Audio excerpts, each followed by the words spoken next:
मैं आपको एक बात कहूँ, अगर आपको गलत ना लगे तो। जरूरत नहीं है तुम दोनों को कहीं जाने की। प्लीज इन दोनों माँ बेटी के मामलात में मत पड़ा करें, इनका कोई दीन ईमान नहीं। ये ड्रामे मेरी अम्मी के सामने करना। इसके पास इतना ज्यादा कैश नहीं होता।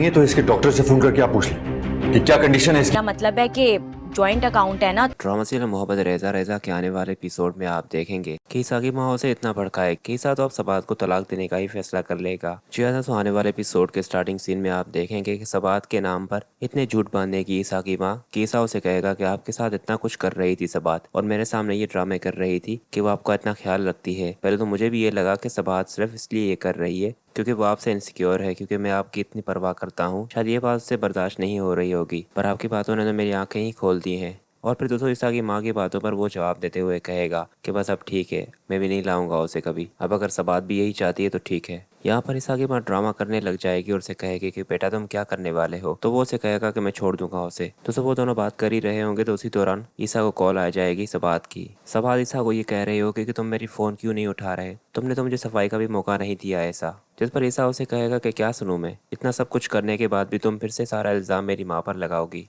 और मैं अपनी अम्मी के बारे में अब कुछ भी बुरा नहीं सुनना चाहता। दोस्तों यहाँ पर सबात उसे ये कहने ही वाली होगी कि ईसा तुम ठीक नहीं कर रहे, तुम सिर्फ एक तरफ की बात सुन रहे हो और उस पर रिएक्ट कर रहे हो। खैर सबात यहाँ पर उससे बात करने ही वाली होगी तो ईसा फ़ोन रख देगा और फिर सामने सबात की माँ खड़ी होगी तो वो उसे कहेगी कि क्या हुआ बेटा, तो वो उसे कहेगी कि क्या बताऊँ मैं आपको, आंटी ने ईसा के इतने कान भरे हैं, वो तो अब मेरी बात भी सुनने को तैयार नहीं। शुरू दिन से वो यही चाहती थी कि मैं उस घर में ना रहूं क्योंकि उन्हें लगता है कि मैं ईसा को उनसे छीन रही हूँ। जिस पर सबात की माँ उसे कहेगी कि तुम परेशान ना हो, मैं बात करती हूँ ईसा से, ये ऐसे कैसे छोड़ सकता है वो तुम्हें।